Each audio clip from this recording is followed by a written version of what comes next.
Welcome back to Blindsiders. I'm joined here by Brian, and we are here to talk about episode 4 of Survivor 41. And I think this episode was, at the very least, better than the last one, although low bar. We got some good things to talk about here. Greatest episode of the season so far, I would say. You think so? I think that's probably the case as well. I think we can talk about all the good stuff. I mean, I think the highlight was that there was no stupid new advantages that were introduced into the game, and we got a reward challenge, which is rare for modern Survivor. At least to get a pre-merge reward challenge. They don't really do reward challenges often anymore. But I guess they even production while they were filming the season was like, man, we've done this Prisoner's Dilemma thing 3 times. It's really kind of getting a little stale. Yeah, they're like, you know what? We need to make Heather play in a challenge, so sorry. Luvu's flying too high. we have to punish them somehow. In an old school Survivor, winning teams were punished by the classic, you can't have the same player sit out of multiple challenges back to back. So, yeah, and it was, a big deal, not modern day. I mean, I know there are reward challenges that happen that we don't see. I know very famously there's a Winners at War thumbnail on CBS or on Paramount Plus that is them doing a reward challenge that never made the episode. It's very good stuff as always from Paramount Plus /CBS. But I think for the most part, it's like very easy for teams to just kind of coast and sit out their weakest player. I mean, famously, Abby Maria sat out like all the time to the point where Jeff like called her out on it and like. But I mean, when you're up on numbers, why wouldn't you do that? Yeah, no, it's just strategically correct. I mean, like you even have like Sandra and Game Changers and also Winners at War as an example of somebody, and pretty much all of Sandra's seasons, she relished in her being on the winning tribe and being able to sit out of challenges. There's nothing wrong with it. Yeah,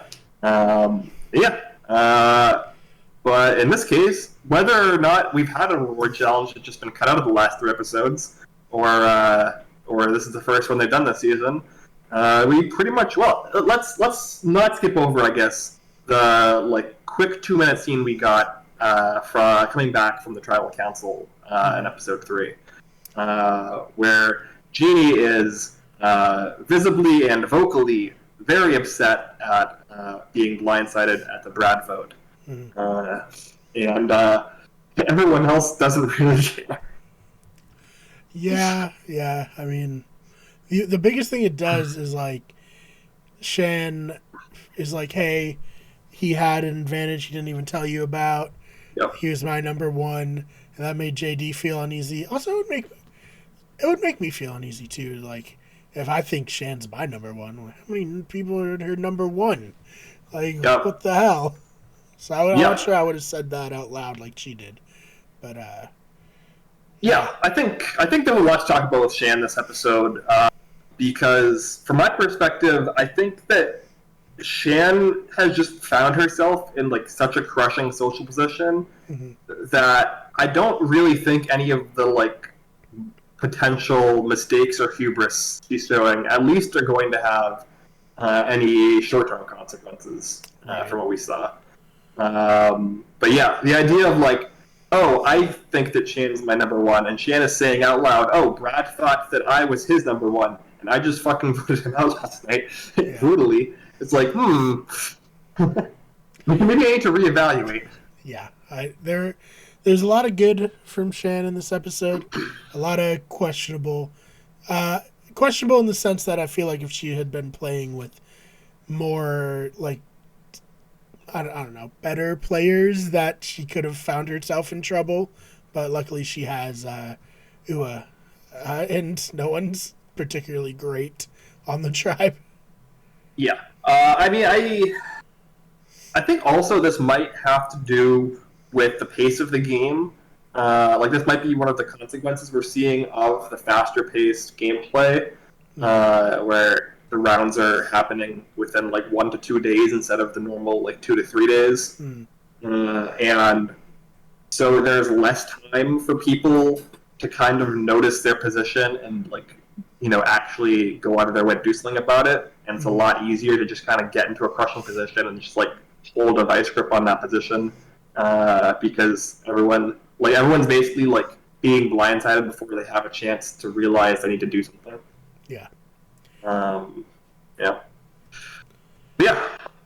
What are your thoughts though on like the idea of being in the genie position? Like how like, because obviously I think that we can probably both agree that that's not the best way to handle that, even if you are upset. Like what is the way that you handle that, coming back and being like the one person who is left out of a vote? I would definitely just kind of try to be chill about it, and then kind of take people aside one by one and kind of be like, yo, like yeah, I like Brad, but I would have voted Brad out. Like, I want you to like know, like, I trust you, and I feel like for whatever reason you didn't feel like you could trust me, so I want to like reestablish, like, I'm not mad. I just, I wish you had included me because I'm down with you. I'm not down with Brad more than you. I just thought this is what we were doing. No one told me what to do. Yeah, I think even like regardless of what Shan's actual feelings are, like the argument that you made on the open there that we just referenced was basically like, oh, you thought you were with Brad, but you weren't. Brad thought that I was his number one, not you. So, Yeah. like, you didn't even lose anything.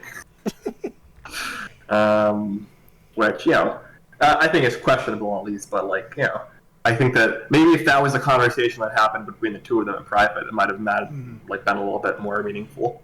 Yeah. But yeah, definitely a fun opening scene. I think I'm a big fan of post-tribal drama. It's one of the best kinds of drama on Survivor. Yeah, I like when someone gets blindsided and they're salty. I also enjoyed it. I don't love Millennials versus Gen X, but after the Mari vote in like the second episode and the third episode, Adam and Zeke just sitting on the beach very defeated, and Hannah trying to like talk to them, and this is being like, please go away. Like, Yeah. I am not mad at you. I just cannot have you in my face right now. Yeah.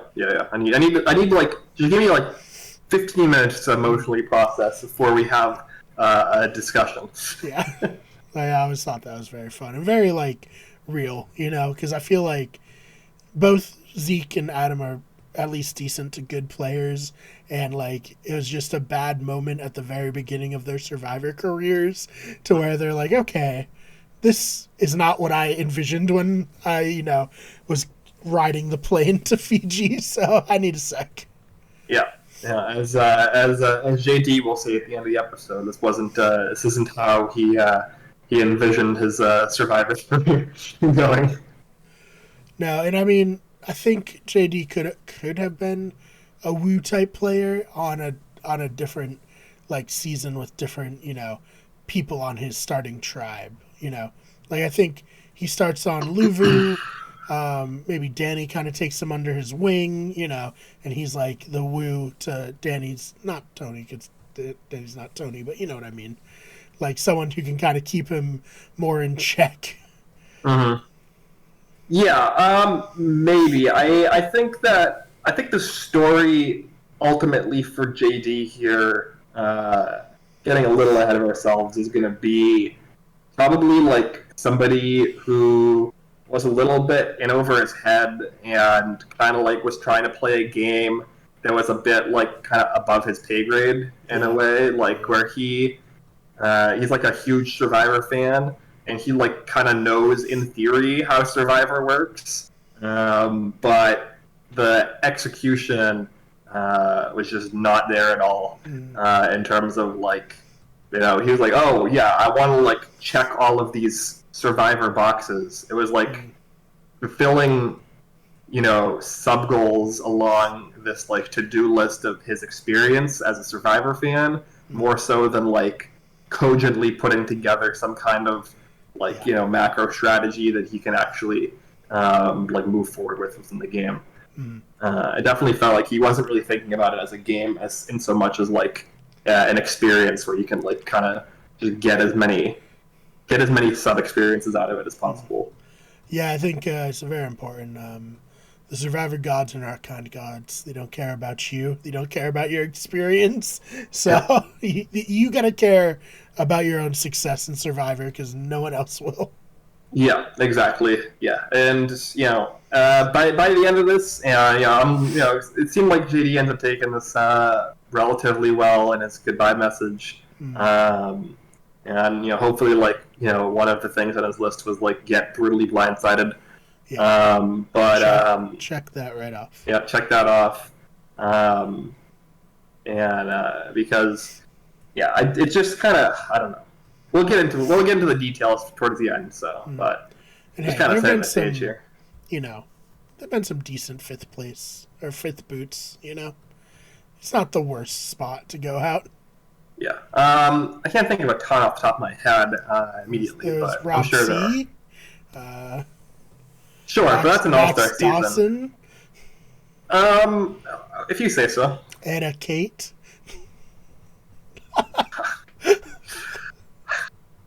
All right. Okay. Yeah, I hear she's very active online lately. If anyone's wondering. Right. Yeah, she's runs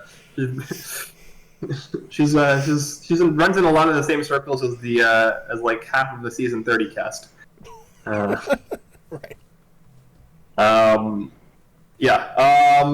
So yeah, he can definitely also All Stars was an 18-person season. He can hang his hat on the I came in the same position as Tiffany.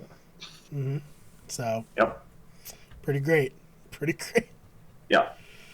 For sure. Sorry to derail the show with an etiquette. No. But God, Dylan's not here. He'd be like, what the fuck are they talking about? I know he's seen the season, but I tend to doubt he's up to date on the latest. I don't think he knows that Anna Kate's a QAnon psychopath. If I also didn't expect us to. You also referenced to it, I guess. I was like, we've been referencing Cagayan so much that I think that we can also talk about some more Cagayan parallels that we maybe predicted in this episode. Mm-hmm. So I was kind of surprised you went to the other Brains Brawn Beauty season to dig into there. You didn't get a. Who was it? Was it Cliff or was it? No, it wasn't Alexis. Alexis was the next one. That was post-swap. Oh, this was a Cliff boot, right? This would have been the Cliff. Cliff was also. Well, it was Cliff 4. Well, it's tricky because it was episode 4 and this is episode 4 about boot 5. So it's kind of. But it was also. It was Cliff. I think. Yeah, and then it was Lindsay at the swap quitting. Yeah, and then Lindsay quit. Yeah. Yeah. Anyways, let's get to the reward challenge. This is fun. I liked this. It was unique. At least the first part of that challenge was like a little bit unique. Kind of. I wish it would have been closer because it kind of got to a point where I was like, okay, let's just get this over with. We know Lulu's gonna lose. Yeah, like, oh god, this is the Surrey balance beam all over again. Yeah. Here we go. Yeah, and this is why I kind of speculated loosely that like maybe there were other reward challenges that were cut out, and this was like the one time something interesting actually happened, where they could be like, "Look, this is what Survivor's all about: trying your best and utterly failing." That's just my life, Jeff. I don't know what Survivor has to do with it, but I mean, hey, good for Heather. She seemed exhilarated by this. Her teammates seemed to be very supportive, which is nice. And I think it was mostly interesting that it led into, because obviously after that you're like, oh, Heather is probably on the bottom if they go to Tribal Council. And then we got Lavu just being like, no, we're going to try to snipe each other and make big moves. And Heather's sitting pretty. Yeah, this is what they call the Tandang effect. Mm-hmm. When you sit in victory for so long as a tribe, that you start to get antsy. And you're like, I want to play Survivor. I came here to vote people out, not to play house on an island. And when you're so successful, at a certain point, if you have people on your tribe who are gamers, let's say, at a certain point, people start to be a little bit self-destructive. Yes. Yeah. Yeah. I mean, it's hard because on the one hand, like the whole point of like Survivor is like, hey, you win immunity. You can't get voted off if you win immunity. So this is good. But on the other hand, the point like within the game is building alliances, and the only way you can really have alliances is if you test them, and those votes are important, especially early in the game to one just get the jitters out of your first tribal council, and to two, like, you have your word and your word's your bond and all that, but the only thing that really matters is your vote. Like, did you vote the way that you said you were going to? Okay, then Yeah, I trust you. You know. for sure. And then even on top of that, you get something that we see Deshaun and Danny bring up in their conversation, which is the other side of the Tandang effect, which is the worry that if you have all of this built up tension, and especially in a three tribe season, you get to the merge intact and the other two tribes have been decimated. If you're still, if the other two tribes have a majority together, then they can overrule your plurality at the merge and decide to pick you off as the stronger group. And this is another reason. It's all been there. Yeah. It's definitely something to be worrisome, and it's why you have this kind of idea of an intentional messing that I guess Yasa is failing at now. Xander is just too good. Yeah, This is not allowing them to go to tribal council anymore. yeah. I mean, also, hats off to Tiffany, who performed, average to maybe even above average in both these challenges, seemingly. After she's gotten shit on by a lot of people. Yeah, she made sure that we knew it, and that was fun. Yeah. So you see how good I did in those last two challenges? Yeah, she knew. She doesn't have the forethought to be able to kind of do the strategy perfectly, but she has the forethought to know what the audience is going to think of her. Her and Evie, because Evie was narrating in the Probes voice. They gave her the edit and everything with the color graded footage. Yeah, they kind of had the another lose on with the buckets situation. Yeah, definitely the edit is not subtle. I would say this. It's very, very clear. Yasa is the underdogs. Luvu are the villains. We're pretty fucking cut and dry at this point. Right. And speaking of Luvu as the villains, we have a first emergence, I guess, of Erica here saying words on the television screen for one of the first times since the premiere, where we see a scene of her having this very kind of ham-fisted alliance offer and subsequent follow-up with Deshaun. Yeah. What was your thoughts on this? Well, I was a little worried because I had seen her tweet earlier in the day, hopefully you'll see me on Survivor tonight. And then she's talking, and Deshaun's yeah, I don't trust her at all. And I was like, oh no, is this her boot episode? Did I get spoiled by Erica on Twitter? Fortunately, that wasn't the case. But yeah, I mean, hey, unfortunate read on her part. She didn't see that he was tight with Sid. I guess that's what Sydney's going by now, Sid. Who I really have enjoyed very much in the small, spurts that we've gotten her. She seems to be building to be a new villain, which I think is very fun, and I think she's going to be great as this game goes on. But yeah, unfortunately, Erica picked the guy who was seemingly very close to Sydney. Yeah, no, I fully agree. I know there's a lot of people online who do not like Sydney, Okay, well then but you don't like fun. I don't like. You need villains for good seasons of Survivor. So yes, I agree. I'm very pro villain, and mm. Sydney is leaning extremely hard into the villain role. It was like, Like, oh, I loved heroes versus villains. If anyone plays villainously, they're like, fuck them. I hate them. mhm, I'm like, okay. yeah, yeah. No, I mean, I don't. I guess as Sydney says in the episode, people just don't like attractive women being successful, right? They hate her because they ain't her. hmm hey, she's right, honestly. Because I turned to Jenny while we were watching it, and I was like, oh, I love her. She's gonna be fun this season. Like, Mhm. and Jenny was like, definitely. Like, they're setting her up so hard. But now we'll watch next week. She's gonna get voted off, and we're gonna be Yeah. like, yeah, so we were wrong. No, they've invested so much into Sydney. I think that she's like somebody who goes like relatively deep Mhm. and probably has some kind of spectacular downfall. That seems to be the arc that they're going with her. And for that, we Um, thank her for doing yeah, that, for providing. oh for sure.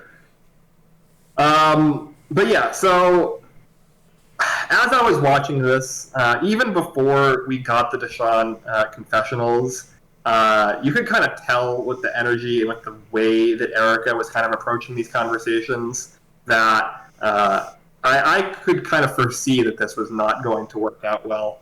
Mm. And I think the main issue that I see is just that she kind of is being very game body in her like interaction here with Deshaun.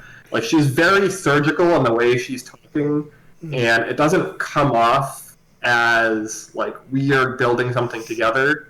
It comes off as, oh, I want to have control for me, and I'm going to use you as a means to an end to get there. Like that's kind of how it came off, and Yeah, I feel totally like agree. Deshaun kind of saw through that as well, regardless of whether his relationship with Sydney was strong or not. Yeah, no, totally agree. He was like, she just wants to make a big move. She doesn't really care about me. That's all she cares Mhm. about. And, Yeah, fair. yeah. And I think that the main thing was just like, I think Erica should have known at the very least by now that that Sydney has essentially done Danny and Deshaun a solid twice now in regards to like riding this hero to them, Mm. and so like that information should at the very least kind of give Erica kind of a window into how Danny and Deshaun would view her, because like from their perspective, she's the one who's like had their backs and then is like kind of like sticking her neck out to like make sure that they're not out of the loop. Mm. So a bad read there, and then the reasoning she gives for why she wants to target Sydney is like spectacularly petty and stupid. Like it has nothing to do with the game. It's like, oh, she threw like a small temper tantrum because she had an emotional reaction to not being able to start the fire. Yeah. It's like, Yeah, I mean, it was not a good pitch on her part. Disappointing too, because as we've said, that we were looking forward to actually getting to know her at some point, and it doesn't look great for her right now. But yeah, she might not have to go to tribal council before the merge, so it might not matter. yeah. No, it could very well not matter because as we see after this conversation happens, and Deshaun rats out Erica to Sid, and then goes and talks to Danny. They decide that they want to throw this next immunity challenge. And do we want to skip over the turtle scene, or we want to cut right to the? Yeah, Or was the turtle scene? The turtle scene was nice, but The turtle scene was Nathan, that before or after great. the challenge? That was after the that reward was challenge. after the before reward immunity. challenge. Yeah, Okay, it was nice. I'm happy. And also we had the scene from Uwa's reward where they got to meet what was his name? Nathan. Nathan. Yes, Should have been and it was Nathan like a sixth. Fielder, who just came out, had Yeah. nothing good to offer them. He did the lime and the coconut. Yeah. and Yeah, that was that's honestly clutch. yeah. I mean, I'm glad that we got nature scenes on Survivor. Mm, I definitely prefer like the nature scenes and the subsequent like social scenes that kind of build off of them mm, than them like injecting more new stupid twists into the game. If I had to choose yeah. between the two, so Yeah, no, definitely. And hey, um, it might be foreshadowing for someone on USA to win. I definitely think that like had these shown those turtles getting jacked by a seagull or something, it would have been bad, very bad foreshadowing for that tribe. But they didn't, so that's sure. good. Yeah, I do think I think that from my perspective, it's probably more comparable to what I referenced before, which is the like lose on underdog story, Mm, which pays off with like the three brains who make it to the merge all going very forward to the game mm, if they're winning. So that would probably be more what I would lean. Where I think that those four probably make it decently far or like mm, have power to merge, right. regardless of whether or not one of them wins. But yeah. Anyways, let's get to the immunity challenge, where we have another Kagayan parallel here of a tribe trying really hard to throw a challenge and it being way harder than it should be. It's so embarrassing for the other tribes. Like Yeah. with they even start cutting in confessionals, Big Brother style. Like they don't Mm-hmm. usually do that. Like I'm trying to throw this challenge so hard, and these two tribes suck so much that like with me and Danny throwing the challenge, they can't like even come close to us. So Yeah. that's embarrassing. I don't know. What do you think? No, yeah, for sure. I mean, look, straight up, like Nasir as one person beat like an entire other tribe, Mm-hmm. Mm-hmm. while his tribe was like actively trying to stop him from winning. It So was yeah, dope. It was really dope. He's a beast. yeah. As I think Deshaun said, big ups to Nasir. It's a really awesome moment for him, even if it ruined his plans.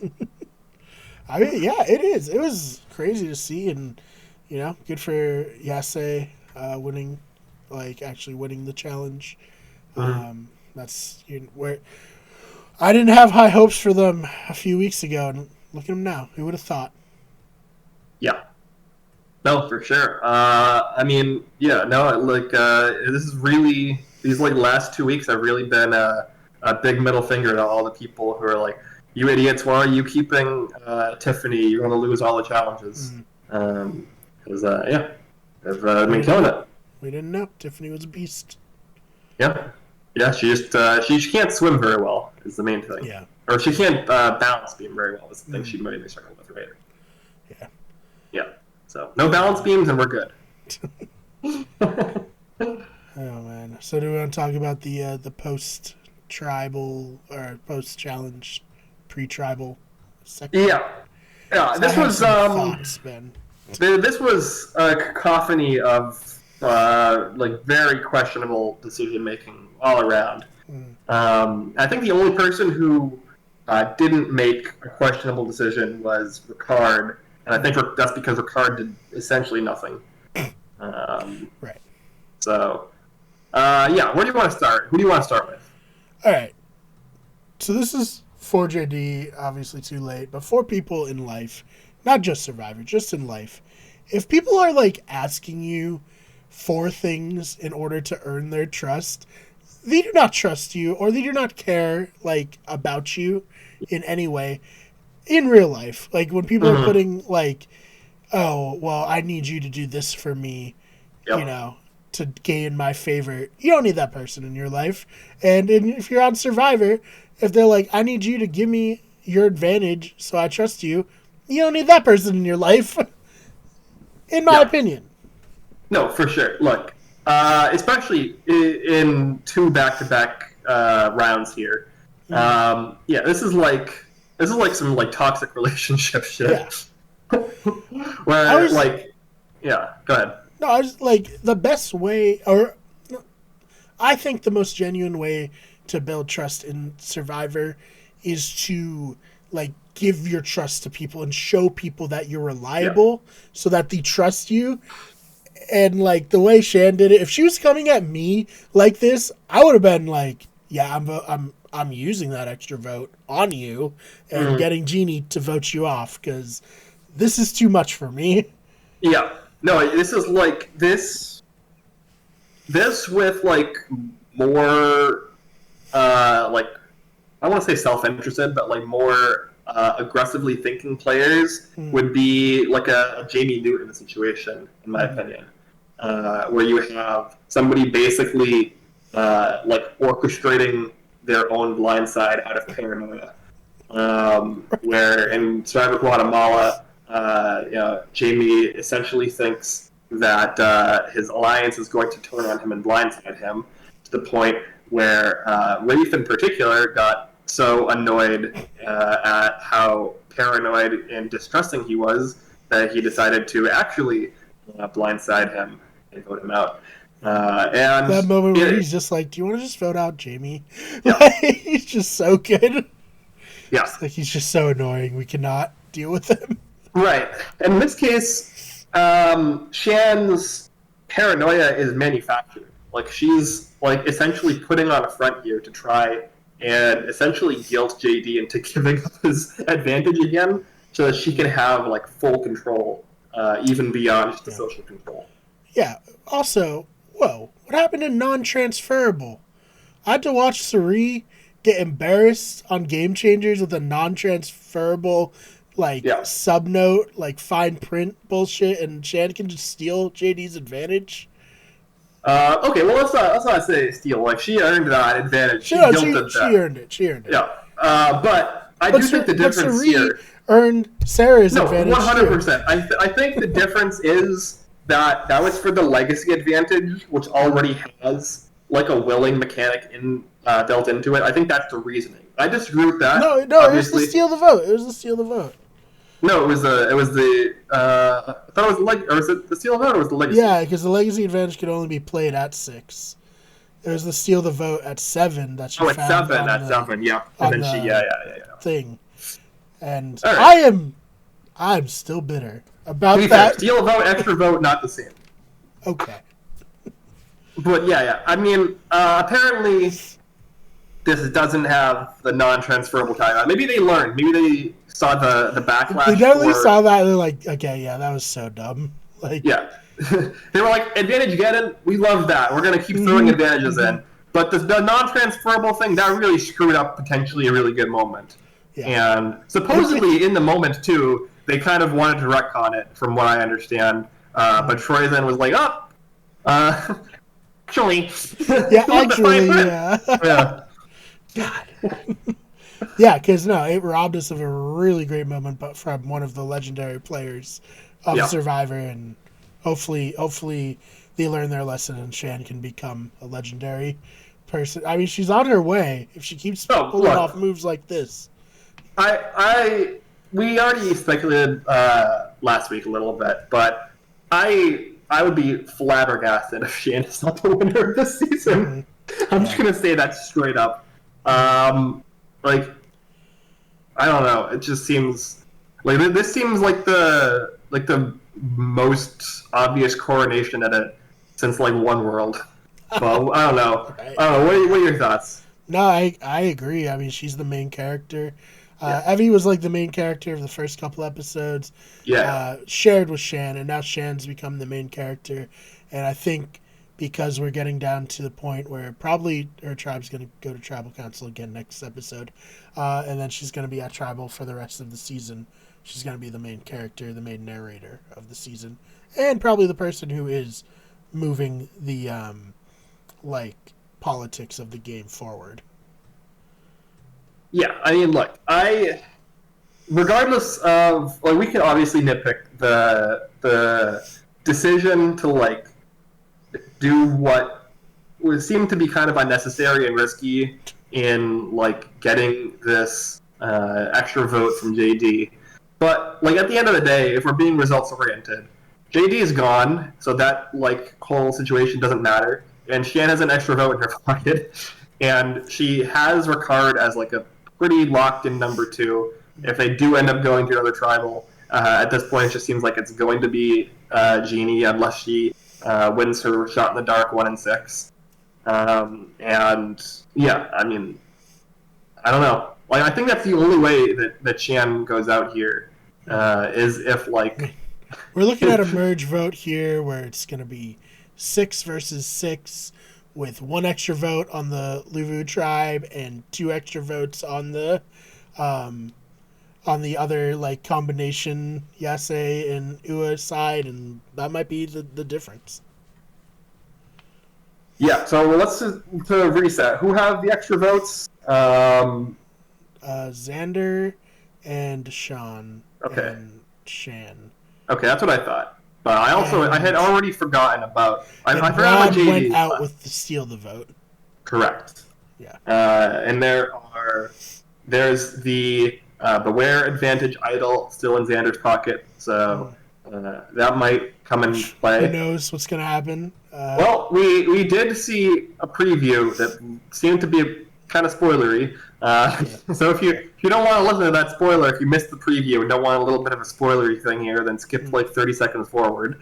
But you know, it seemed to spoil that Jeannie found the Beware Advantage idol that seems to have been re-hidden from Brad. Yeah, that's nice and fine, but Luvu needs to find theirs, or this is all for naught, I think. Yeah, which would be even funnier if Jeannie's in a position where the only way that she can she can survive that like top 3 tribal is with the shot in the dark, and she finds the idol, but the idol disallows her to use her shot in the dark because she loses her vote. That would be some real fucking stupid poetic justice there in terms of these advantages. Yeah, the advantage canceling each other out. That's a lot. It's a lot to deal with. Yeah. So yeah. Anyways, what did you think here? Speaking of Jeannie, of how she handled this round, I guess. I mean, obviously, she did well enough to like convince Shan to keep her. But I really don't know if it was anything she did or if it was just Shan being like, "There's an angle here that I can exploit, and I'm going to exploit it." Yeah. No, I from my perspective, I think that it was probably more Shan just being like, I'm going to be kind of greedy here, and I really want this extra vote. I think the extra vote in my pocket is going to be more valuable to me long term than like JD in the game. So, you know, I can't even guarantee that we don't go to another tribal anyways. So if I just vote him out now, then we go to another tribal, we vote out Jeannie, and I have the extra vote. Whereas if we vote out Jeannie now, I am going to be, coerced into giving this back. And then if we have to vote out JD again, either we get like a weird 2-2 tie situation where I don't know what the hell happens there, or JD just goes home with the extra vote, in which case, like, you're in the same spot minus an extra vote that you could have had. So I think it was probably more that than anything Jeannie did. In fact, I think Jeannie probably played this the stupidest way possible, given that it's public information that JD has an extra vote, where she's like, I'm going to play the shot in the dark, and you should, vote for Ricard.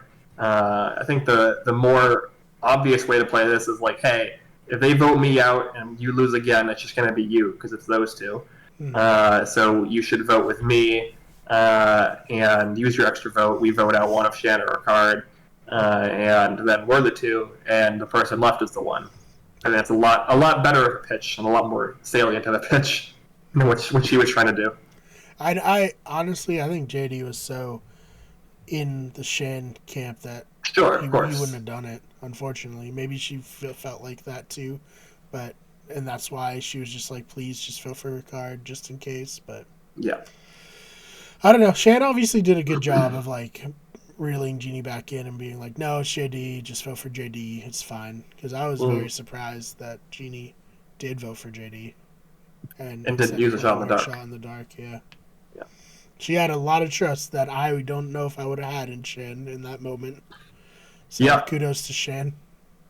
When do you think we're going to see our first shot in the dark use? Because we have now seen 5 eliminations, and the 5 eliminated players have not used their shot in the dark, and have essentially gone home with an idol in their pocket.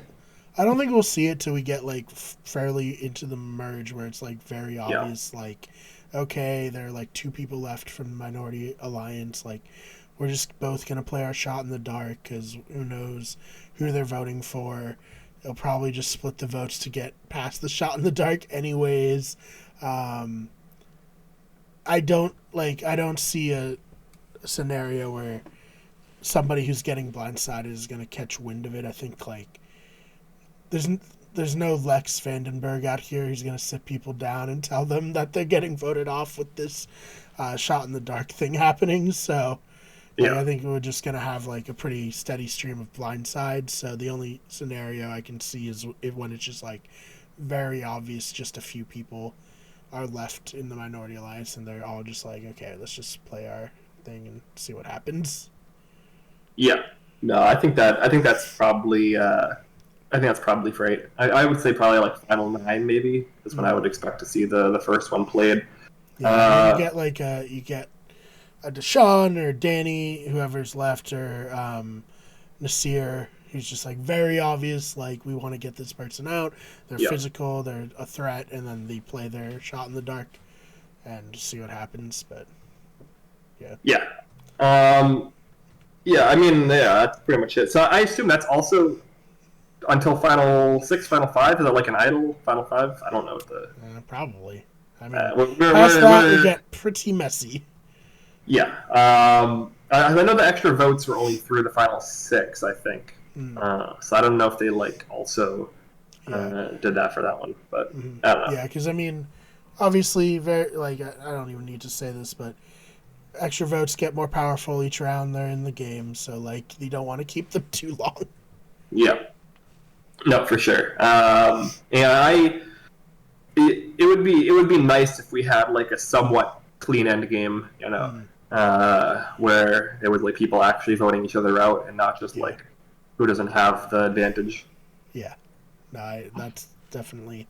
I think this season can turn around. From the first few episodes, I thought it was very rough, but this episode gave me hope that it's going to turn around into being a solid season. Yeah, I mean, look, as we kind of said at the top, like, it's no surprise that the first episode where we haven't spent, you know, like a 20-minute segment describing some complicated new advantage that's going to end up not mattering is considered the best one. Like, it's not a lot of people on Twitter felt the same way from what I was, like, before we were recording, I was just, like, scrolling through, seeing what people thought. No, yeah, this for sure just felt like more of an episode of Survivor. Like, we got, like, it wasn't, like, devoid of gameplay either. Like, it's not like, oh, it's, you know, super slow, old school, like, you know, everyone's just kind of doing their basic alliance thing. Like, we saw, like, Fractures and Luvu creating distrust. We kind of got a better view of where that tribe is, like, kind of, sort of, where it looks like Deshaun has kind of positioned himself somewhat centrally, with like kind of Danny there as well. So we got a little bit better view of that. We got a lot of like really interesting gameplay on Ua, and Inyasa had, you know, their little like kind of continuation of their underdog story. So yeah, and you know, just. Obviously, Dylan couldn't be with us tonight, but he said, wow, an actual good episode of Survivor with a good tribal. Yeah. He's not too broken up that his winner pick got out. Yeah, something that we did kind of bury the lead, I guess, there at the start, where we are losing our first blindsiders in a winner pick and a blindside here. I don't think that Dylan had really any stock before this episode. Dylan, like 40 minutes into the premiere, was like, "I've made a huge mistake." Yeah. So. Yeah. Like he actually tweeted that exactly. Yeah, I'm pretty sure he tweeted that gif out. Yeah. Yeah. I think that you know, I'm not like super high on Liana as my winner pick, mostly just because she's kind of been like pretty under the radar in terms of visibility. Um, yeah, even in the episodes where she's been important compared to somebody like Evie. But I think that Shan looks good. Probably like top three at this point. Mostly, I'm just worried about him just getting on the wrong side of the post numbers. Right. I do think that there's a scenario. There's like a universe where them failing to throw this challenge is kind of like foreshadowing to the future that they are afraid of, which is just them getting to the merge in a plurality but not a majority and getting picked off. Yeah, I hope that like survivors pass like a pagonging type situation, but I couldn't blame like them, and we've had a lot of seasons like Ghost Island, for instance, is very like straightforward, like just picking off the Minority Alliance one by one. So it's not out of the Survivor cultural zeitgeist to just play safe and go, but we've also seen a lot of seasons where people jump back and forth, and it helps when you have someone like Tony who's a lunatic on the season and loves to jump back and forth. But we'll see what happens. Yeah, no, I think there's a lot of interesting ways the season could go, and I'm curious what's going to happen. We didn't get a swap here, so my guess at this point, and we referenced this last week as well, is that we're probably going to merge straight from 3 tribes with no swap this season. Which is awesome. Love that. Which I assume will probably happen in 2 weeks, because that wasn't previewed in the preview for next week, and they usually try to preview it. We'll get 20th probably the last pre-merge, and then 27th, right in time for Halloween, for those orange buffs that were leaked on Amazon come out. So it's perfect. Great planning. Yeah, so it would be merged at 12 then, which I think is good. I think that for especially an 18-person season, and especially a season that's moving this quick, I would definitely prefer merge at 12 over 13. You can get away with it when there's 20 players, but the game, one, just in terms of players, and then 2, in terms of days on this season, has literally just started. This was day 9 tonight. So. Yeah.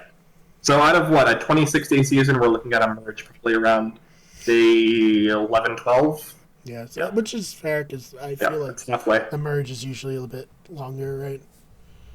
Like a day or 2 at least. Oh, yeah. No, for sure. Yeah, and then the merge will probably pick up. It'll probably get like an elimination. Maybe every day. Every day, ish. Yeah. I think Gabon has the record for like longest pre-merge, like 24 days or something, which is utterly ridiculous. That's Well, I mean, they had a fake merge, so yeah, true. That was fun. Yeah. We should make Dylan watch Gabon and do a podcast on that in between seasons. It's in HD, so he'll like it from that perspective. Exactly. Anything else? I guess this was our shortest episode, but well, I mean, only 2 people. That's gonna happen. Yeah, it's 2 people with less opinions to give, and also it was probably more straightforward than the other episodes, which is not bad, as we've said. Right, kind of keep it simple, stupid. Yeah, recap the convoluted twist that leads nowhere. Yeah. Oh man. Right, exactly. We didn't have to we at this point in the season. There's still, as we said, 4 advantages, probably soon to be 5 advantages in the game. So it's not like it's not like we're missing out on there being advantages in the game. And as we said, this vote was probably at least partially around securing an advantage. So even if there aren't new ones being found or handed out, they're still playing a role. So, all right. Nothing else you want to add? No. Like I said, if people try to force you to give them something for their affection or trust, cut them. You don't need that. In Survivor and in life. That's my advice. No. Relationships should not be transactional, even in a game where relationships are literally transactional. Yeah, especially the game, they should be as blatantly transactional as that. Yes. Yeah. No, they should be built on something. That goes for Erica as well, where you need to build alliances and rapport and build strategic trust on the foundation of some kind of social understanding that goes beyond just, hey, you seem smart, I'm smart, let's do an alliance thing. And that's very flimsy. Yeah. Oh, man.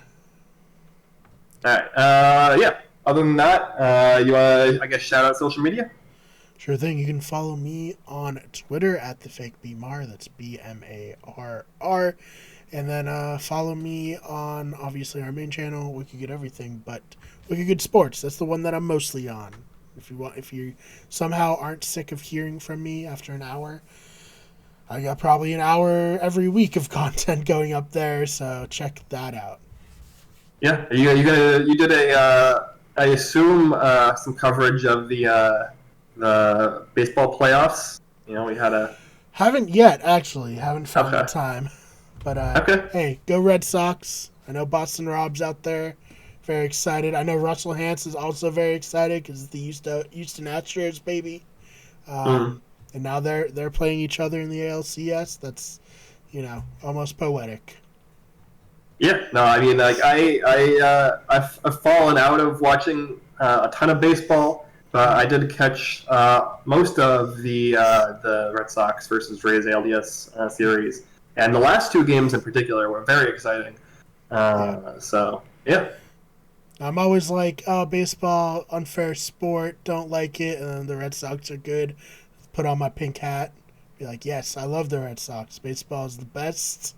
Love it when they win. So yeah, bring another dub home. Yeah, although I other will than that, say, the last time they won, I was taking the commuter rail from Boston to like go home every night, and the way home after the parade, which was just for me, just coming home from the office, was a fucking nightmare, and I hated it, and it was terrible. So if anyone's going to the parade, if they do win, just know that your ride home on the commuter trail will be a nightmare. You will get COVID, almost certainly, with how many people were packed in. So just keep that in mind. yeah, I mean, look, if you're going to any kind of parade, you know what you're getting into. I think at this point. I would hope so, with how many there's been. At least the I past mean, had the dignity to do it like early in the day, and by the time I was out of work, all the people had left. yeah. I think that was probably more to do with just the time of the year, but that's all right. That's true. It was like sleeting out. Yeah, it was not great weather. It was fun to see, but Yeah, no, for sure.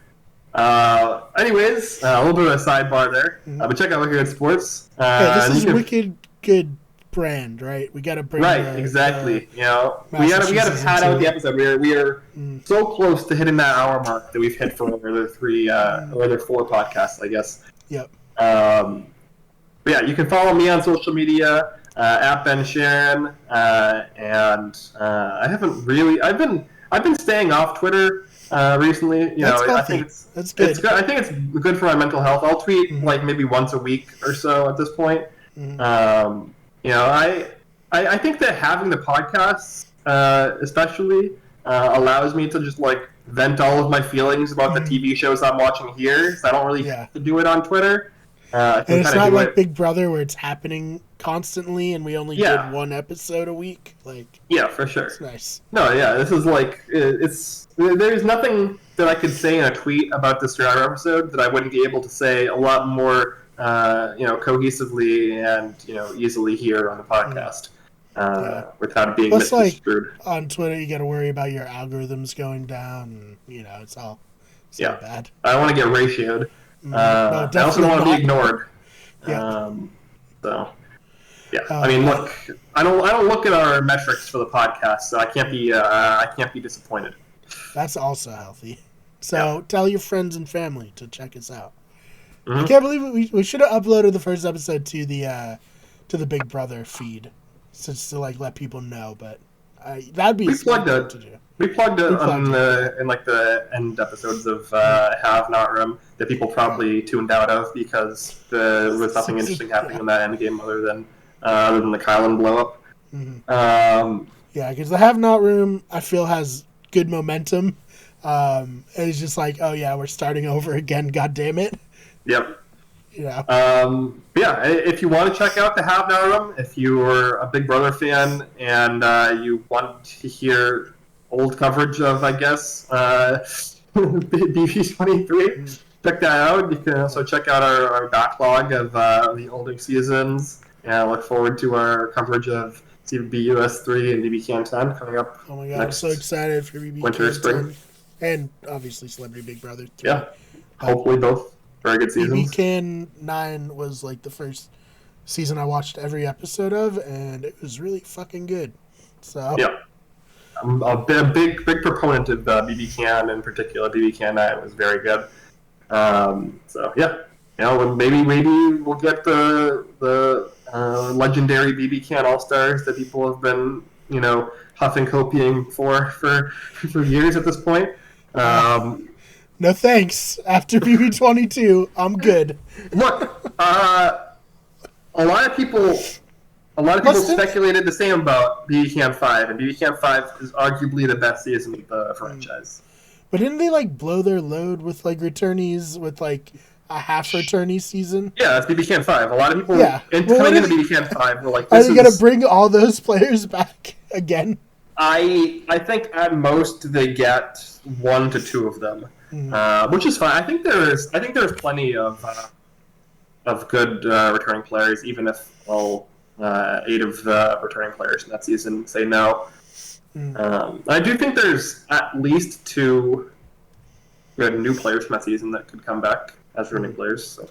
Yeah, I would like them to bring some BB Can 8 players back because I think that'd be fascinating because they didn't get to finish their season. And I want, if the casting people are watching, very unlikely, bring Victoria back for BB Can 9, please.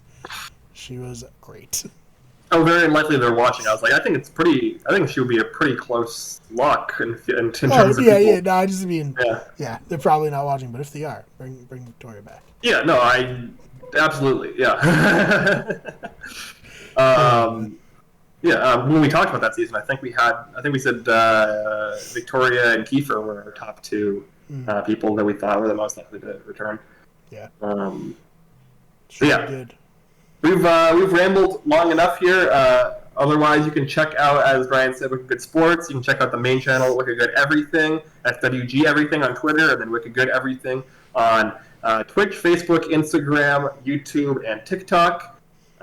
This channel is Better Radio. It is a podcasting channel. I know we are also going to be adding a new podcast to this channel, correct? We're going to be migrating Brian's brother Liam's I don't know what's podcast. I think that's probably going to stay on the channel, and I'm going to be like a freelance co-host for him. Perfect. On it. So, Good Vibes Live. If you want to listen to me banter with my brother, it's very funny. Go check that out. I was actually in one episode.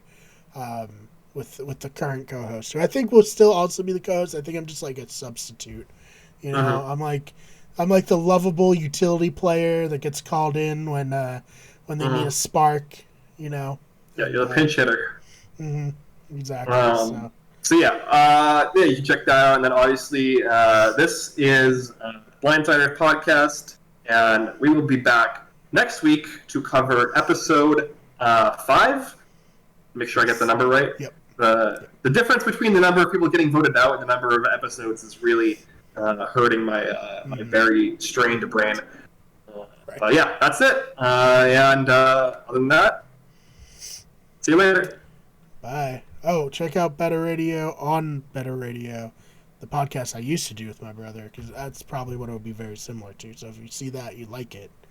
Then, you watch Good Vibes Live. It's just like a shoot the shit about like general things and like news, pop culture sort of stuff, right? Yeah, we talked when Ben was on it. We talked about pro gamers. Ben was on it with Dylan. Perfect. Yep. That's I think we also plugged that, I think, towards the start of the Blindsiders podcast at one point. But yeah, no, that was very fun.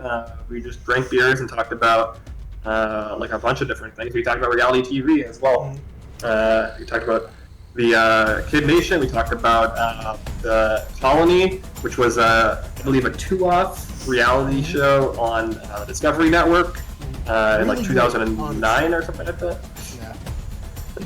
We'll cover those eventually. I'm sure of it. Yeah. Any excuse to talk about reality TV. Right now, we'll talk. Absolutely. All right. Thanks, everybody. We did it. We got over an hour. We did, barely, but we did. We did.